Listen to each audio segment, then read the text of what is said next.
Hello student. तो अपना आज का टॉपिक है chemicals, enzymes and other bioactive molecules के बारे में। मींस जो कि आपके माइक्रो ऑर्गेनिज्म से प्रोड्यूस किए जाते हैं उनके बारे में हम लोग पढ़ेंगे। तो microbes are also used for commercial and industrial production of certain chemicals like organic acids, alcohol and enzymes. कुछ विशेष प्रकार के केमिकल्स मीन्स जैसे ऑर्गेनिक एसिड, अल्कोहल और एंजाइम्स वगैरह जो हैं आपके लगातार जो कॉमर्शियल यूजेस में यूज़ होते हैं, मीन्स इंडस्ट्रियल प्रोडक्शन लेवल पर उनका प्रोडक्शन किया जाता है। ठीक है, वो वहाँ पर भी माइक्रोब्स का यूज़ किया जाता है क्योंकि ये सभी माइक्रोब्स से ही बनाए जाएंगे। ठीक है, examples of acid producer are Aspergillus niger, जो कि एक फंगस है ऑफ सिट्रिक एसिड। मीन्स अगर हम इसके एग्जाम्पल्स की बात करें, जैसे आपका एसिटोबैक्टर बैक्टीरिया है आपका एसिटी, जो कि एसिटिक एसिड का फॉर्मेशन करेगा। क्लॉस्ट्रीडियम ब्यूटालिकम, ये भी बैक्टीरिया है जो कि आपका ब्यूटेरिक एसिड करेगा। एंड लैक्टोबैसिलस, जो कि लैक्टिक एसिड का फॉर्मेशन करेगा। मीन्स अगर एसिड प्रोड्यूसर्स के एग्जाम्पल्स देखें तो उसमें सिट्रिक एसिड को किसके थ्रू बनाया जाता है? एक फंगस के थ्रू, जिसका नाम है आपका एस्परजिलस नाइजर। ठीक है, और एसिटिक एसिड को किसके थ्रू बनाया जाता है? एसिटोबैक्टर एसिटी के थ्रू बनाया जाता है, जो कि एक बैक्टीरिया है। ब्यूटेरिक एसिड को किसके थ्रू बनाया जाता है? क्लॉस्ट्रीडियम ब्यूटालिकम के थ्रू बनाया जाता है, जो कि एक बैक्टीरिया है। एंड लैक्टिक एसिड को लैक्टोबैसिलस बैक्टीरिया के थ्रू बनाया जाता है। मीन्स यहाँ पे सभी माइक्रो ऑर्गेनिजम्स यूज़ हो रहे हैं इन सभी को केमिकल्स को बनाने के लिए। जैसे एथेनॉल का यूज़ अगर देखा जाए, कॉमर्शियल प्रोडक्शन देखा जाए तो ईस्ट के थ्रू किया जाता है, जो कि आप पिछले एक या दो वीडियोस में आप पढ़ चुके हैं, सैक्रोमाइसिस सेरेवेसी के थ्रू। ठीक है, वो भी ईस्ट के थ्रू बनाया जाता है। Microbes are also use for production of enzymes. जो आपके माइक्रोब्स हैं वो एंजाइम्स के प्रोडक्शन में भी यूज़ होते हैं। जैसे अगर हम लाइपेज की बात करें तो लाइपेज का यूज़ डिटर्जेंट बनाने में किया जाता है, लॉन्ड्री वगैरह में कपड़ों से स्टेन को हटाने के लिए यूज़ किया जाता है। ठीक है, आपने देखा होगा नॉर्मली जो हम मार्केट से जूस खरीद के लाते हैं, वो उसकी बोतल में जब आप जूस को देखते हैं, वो जूस जो होता है घर के जूस की तुलना में काफ़ी साफ़ होता है, कंपैरिजन में बिल्कुल क्लियर दिखाई देता है। और अगर वही जूस हम लोग घर में निकालें किसी फ्रूट का, तो उसमें काफ़ी रेसेस वगैरह होते हैं, उतना साफ़ सुथरा नहीं दिखाई देता है।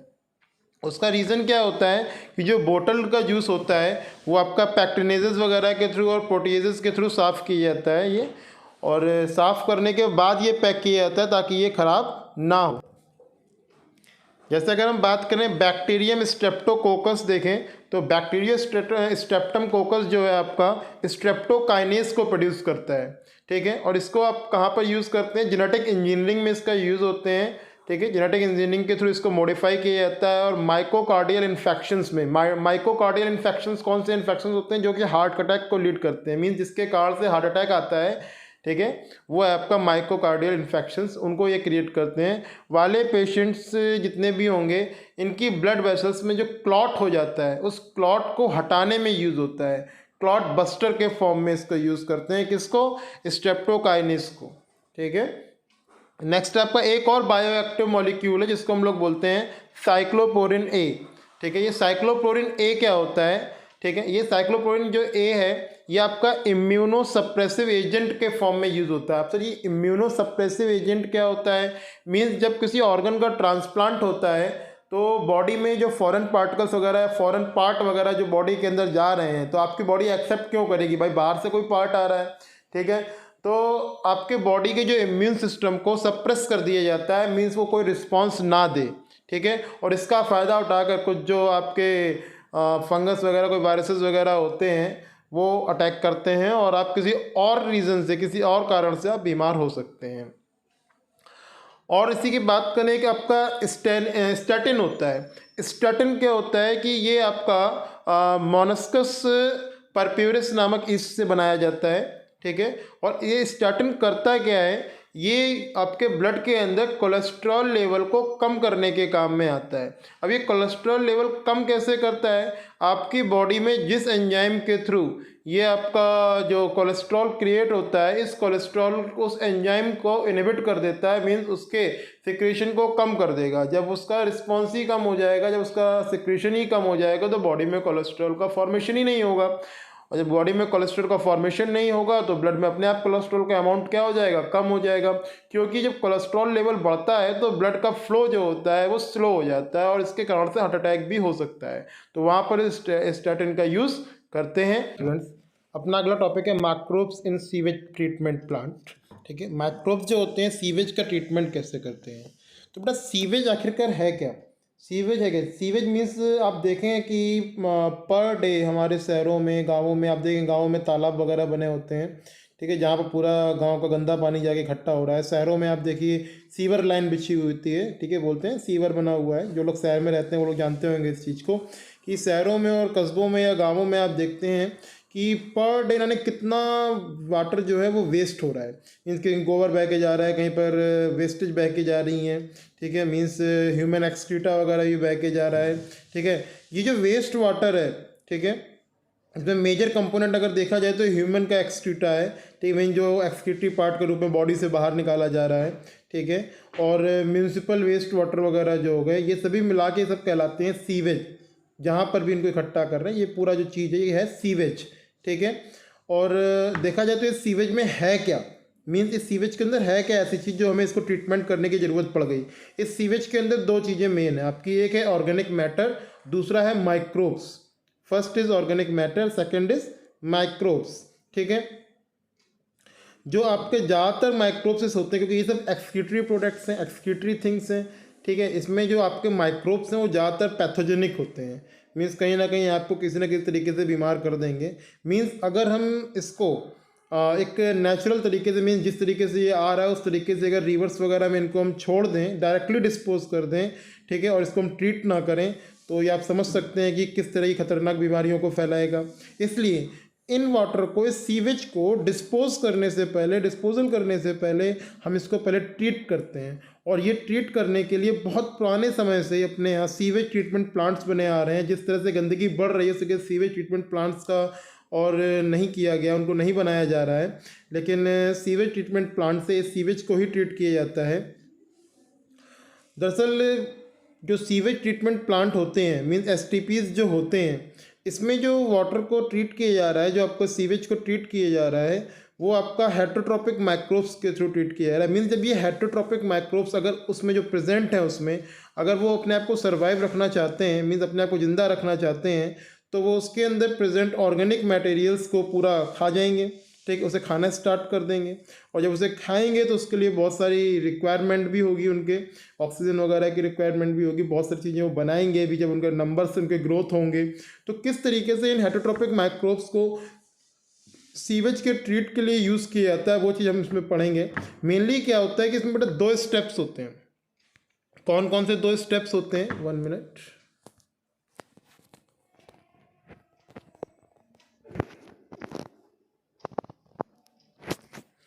पहला है आपका प्राइमरी स्टेप और दूसरा है सेकेंडरी स्टेप। प्राइमरी स्टेप में क्या होता है उसको देखते हैं। दरअसल प्राइमरी स्टेप में वो होता है कि जो गंदगी है, मीन्स जो सीवेज है, उसमें ऊपर जो पॉलीथीन्स, कचरा वगैरह जो उसमें ऊपर की तरफ तैर रहा है, मीन्स फिजिकली पार्ट जो हम केवल उसको देख सकते हैं उस सीवेज में, वो सभी फिजिकली पार्ट जो हैं जिनको हम देख सकते हैं, उनको अलग किया जाता है इस प्राइमरी ट्रीटमेंट में। मीन्स पॉलीथीन्स है, ईंट पत्थर है, सॉयल पार्टिकल्स वगैरह हैं, वो गंदगी जो हम देख सकते हैं अपनी नेकेड आइज से, उसको वहाँ से अलग किया जाता है। मीन्स प्राइमरी ट्रीटमेंट में होगा क्या, बेसिकली इस सीवेज में होगा क्या, जो बड़े बड़े पार्टिकल्स, छोटे छोटे पार्टिकल्स हैं जो कि हम फिल्ट्रेशन के थ्रू या सेडिमेंटेशन के थ्रू अलग कर सकते हैं, उनको इस स्टेज में अलग किया जाता है। शुरुआत में क्या करते हैं, सबसे पहले टाइम पे कि जो फ्लोटिंग डेब्री होती हैं, ठीक है, डेब्रीज नहीं पढ़ेंगे इसको, डेब्री पढ़ेंगे।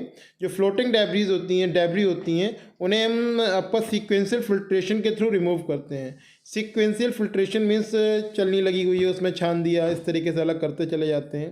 ठीक है, उसके बाद ग्रिट मीन्स होता है जो सॉयल पार्टिकल्स वगैरह, जो पबल्स वगैरह हैं, ठीक है, जो उसमें पत्थर वगैरह कुछ कीचड़ के साथ जो है, ग्रिट मतलब कीचड़ वगैरह उसमें नीचे धीमे धीमे बैठती जाती है, उसको वहाँ से हम रिमूव कर देते हैं। अब देखिए ऊपर जो तैर रहा था उसको हटा दिए, जो नीचे गंदगी इकट्ठी थी वो हटा दी हमने, जो बड़े ईंट पत्थर वगैरह थे वो हटा दिए। थोड़ी देर उस पानी को भरा छोड़ दीजिए, उसमें गंदगी उसमें और अंदर होगी, सॉयल पार्टिकल्स वगैरह वो सब नीचे सेटल डाउन हो जाएंगे, सेडिमेंट हो जाएंगे, तो हम उनको भी वहाँ से हटा देंगे। ठीक है। जो all solid that settle from the primary sludge, means जितने भी जो सेटल डाउन हुआ नीचे गंदगी, उसको हम लोग क्या बोलते हैं, प्राइमरी स्लज बोलते हैं। क्या बोलते हैं बेटा, उसको हम प्राइमरी स्लज बोलते हैं। और ऊपर की तरफ जो है ये सब आपका मतलब जो ऊपर से गंदगी हटा दी, नीचे से हमने प्राइमरी स्लज हटा दिया, जो बचा उसको बोलते हैं इफ्लुएंट। मीन्स अब जो वाटर बचा है जिसमें आपका कोई फिजिकल कंटेंट अब नहीं बचा, मीन्स बाहर से देखने वाला कोई ऐसा कंटेंट नहीं बचा जिसको हम अलग कर सकते हैं, वो जो बचा उसे हम क्या बोलेंगे, इफ्लुएंट। क्या बोलेंगे, इफ्लुएंट। ठीक है। अब ये जो इफ्लुएंट है ये तैयार है, अब इसको हम सेकेंडरी ट्रीटमेंट के लिए अगले टैंक में भेजते हैं। मीन्स नेक्स्ट है आपका secondary treatment of biological treatment जो बोलेंगे। ठीक है, मतलब सेकेंडरी ट्रीटमेंट और बायोलॉजिकल ट्रीटमेंट। इसमें क्या करते हैं कि प्राइमरी इफ्लुएंट से जो आपको मिला था, मीन्स जो आपको इफ्लुएंट मिला था प्राइमरी वाले पार्ट से, वहाँ से जब उसको हम भेजते हैं एरिएशन टैंक में। कौन से टैंक में भेजेंगे, एरिएशन टैंक में। जी हाँ, नाम से मालूम पड़ रहा है एरिएशन टैंक मीन्स इसको मिक्सअप किया जाता है, इसमें हम लोग एयर को भी पंप करते हैं। ठीक है, जब एयर को पंप करेंगे तो वो माइक्रोब्स जो कि एरोबिक रिएक्शंस के थ्रू बढ़ते हैं उनके नंबर्स बढ़ेंगे। ठीक है, तो इसे लगातार मैकेनिकली हिलाया जाता है। देखिए सामने एक डायग्राम दिया हुआ है आपका। ठीक है, इस तरीके से आपको पानी उछलता हुआ दिख रहा है, इस तरीके से इसको हिलाया जाता है और इसको एयर भी इसमें पंप करी जाती है। अब इससे क्या होगा, जो इसमें यूज़फुल आपका एरोबिक माइक्रोब्स हैं वो बहुत तेज़ी के साथ ग्रो करते हैं। ठीक है, जब वो बहुत तेज़ी के साथ ग्रो करेंगे, ठीक है, माइक्रोब्स जो है बैक्टीरिया वगैरह का जो काफ़ी होगा और जो फिलामेंटस फंगी होगा, ठीक है, उन सब के साथ ये आपस में एसोसिएट हो जाते हैं और एक मैस लाइक मतलब एक जाल के तरीके स्ट्रक्चर बना लेते हैं, मैस लाइक स्ट्रक्चर बना लेते हैं, जिसे हम लोग कहते हैं फ्लोक्स। क्या बोलते हैं, फ्लोक्स कहते हैं। ठीक है, जब ये जाल लाइक स्ट्रक्चर बन जाएगा इसे हम क्या कहेंगे, फ्लोक्स कहेंगे, मैस। ठीक है, एक मैस लाइक स्ट्रक्चर बनाते हैं।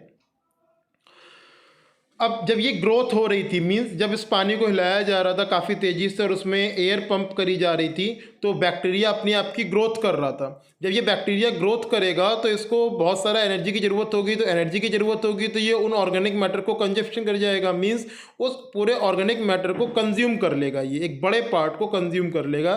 ठीक है, और जब ये उसे कंज्यूम कर लेगा तो उस वाटर का जो बीओडी है, बीओडी मीन्स होता है बायोकेमिकल ऑक्सीजन डिमांड, ठीक है, वो कम हो जाती है। बट ये बायोकेमिकल ऑक्सीजन डिमांड क्या है, इसका मतलब क्या है, what is the means of BOD, biochemical oxygen demand. Means जो सीवेज था, जो गंदा पानी था जिसके अंदर बहुत सारे ऑर्गेनिक मैटर्स थे या माइक्रोब्स वगैरह थे, देखिए हम ज़्यादा मेहनत करेंगे तो हमें ज़्यादा एनर्जी की रिक्वायरमेंट होगी, ज़्यादा तेज़ी से हम सांस लेंगे, ज़्यादा ऑक्सीजन की रिक्वायरमेंट होगी, तभी तो एनर्जी मिलेगी। ठीक है, वही काम यहाँ पर हो रहा है। मीन्स माइक्रोब को जब ज़्यादा गंदगी साफ़ करनी है तो उसको ऑक्सीजन की डिमांड भी ज़्यादा होगी, और जब गंदगी कम हो जाएगी तो उसे मेहनत कम करनी पड़ेगी, जब मेहनत कम करेगा तो ऑक्सीजन की डिमांड भी उसे कम होगी। ठीक है, मीन्स जब सीवेज में से ऑर्गेनिक मटेरियल कम होना स्टार्ट हो गए तो बीओडी की डिमांड क्या हो जाएगी, कम हो जाएगी। ठीक है, देखिए लिखा है आगे नेक्स्ट पॉइंट पर लिखा भी हुआ है इस चीज़ का कि जब बीओडी ऑक्सीजन के उस अमाउंट को कहते हैं जो बैक्टीरिया के थ्रू 1 लीटर वाटर में उपस्थित ऑर्गेनिक मटेरियल्स को ऑक्सीडाइज करने में कंज्यूम होती है।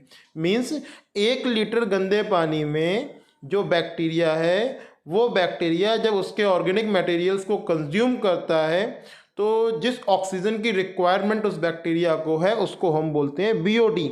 मीन्स जितनी ज़्यादा बीओडी होगी इट मीन्स वो पानी उतना ज़्यादा पॉल्यूटेड है।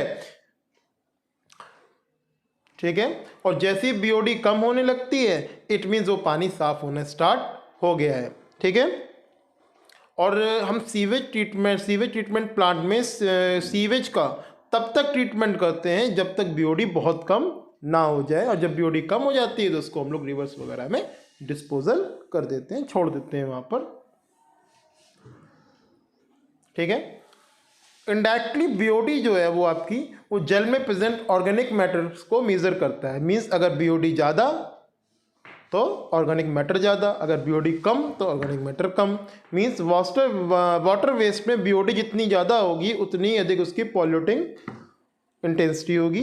ठीक है, जब सीवेज या वेस्ट वाटर में बीओडी की मात्रा काफ़ी कम हो जाएगी तो इफ्लुएंट को सेटलिंग टैंक में पास करवा देते हैं।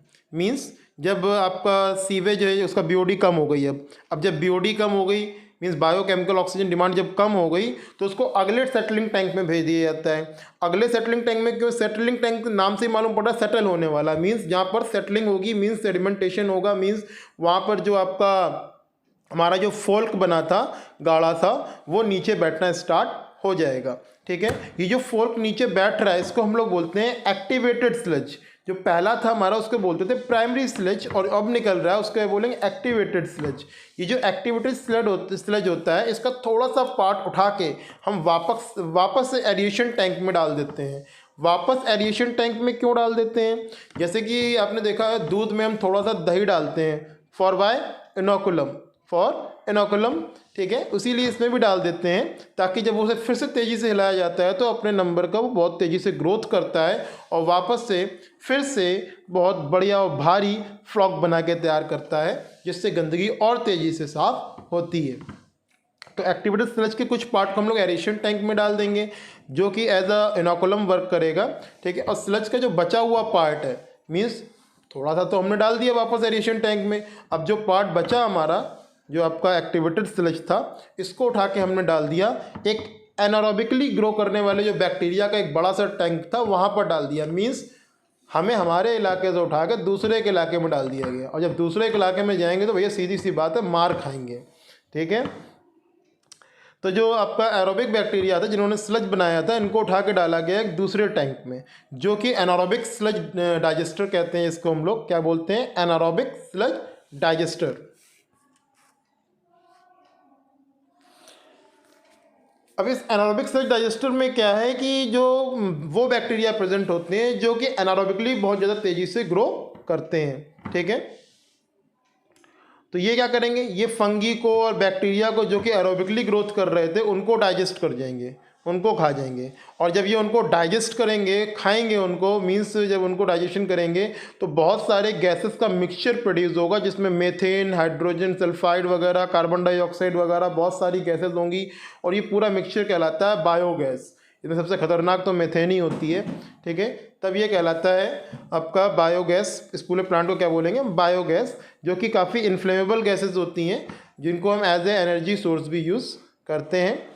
और सेकेंडरी ट्रीटमेंट का जो आपका इफ्लुएंट निकलता है को जनरली आपका नेचुरल बॉडीज़ में फिर हम रिवर्स वगैरह में छोड़ देते हैं। जो सेकेंडरी ट्रीटमेंट के बाद जो आपका इफ्लुएंट बचा उसको हम लोग फिर छोड़ देंगे नदी वगैरह में, जिससे कि पानी हमारा फिर गंदा भी नहीं होता क्योंकि उसकी BOD जो वो ऑलरेडी कम हो चुकी है। तो आप खुद ही सोच सकते हैं इस चीज़ से कि पर डे हमारे यहाँ माइक्रोब्स कितने लाखों करोड़ों गैलन ऑफ वाटर को पर डे ट्रीट कर रहे हैं और कितना इम्पोर्टेंट रोल ये करते हैं, इसमें रोल को प्ले करते हैं। इस चीज़ का तो आप खुद ही सोच सकते हैं। और इस जो मैथडोलॉजी है इसका यूज़ काफ़ी पुराने समय से हमारे यहाँ होता आ रहा है, लेकिन जिस तरीके से पॉपुलेशन बढ़ रही है उस तरीके से सीवेज ट्रीटमेंट प्लांट्स नहीं बढ़ाए जा रहे हैं। गवर्नमेंट का ध्यान उतना इस जगह पे नहीं है और सीवेज ट्रीटमेंट प्लांट की रिपेयरिंग और इनके ना बढ़ने के कारण ही वाटर को बिना ट्रीट करे ही गंगा, जमुना और अदर जो आपकी रिवर्स वगैरह हैं उनमें छोड़ दिया जाता है, डिस्चार्ज कर दिया जाता है, जिसका आप अगर रिज़ल्ट देखें तो वाटर पॉल्यूशन बहुत ज़्यादा बढ़ रहा है, जिसके कारण से वाटर बोर्न डिसीज़ेज़ बढ़ रही हैं। और जब वाटर बोर्न डिसीज़ेज़ बढ़ रही हैं तो लोग उसके कारण बीमार भी बहुत ज़्यादा हो रहे हैं।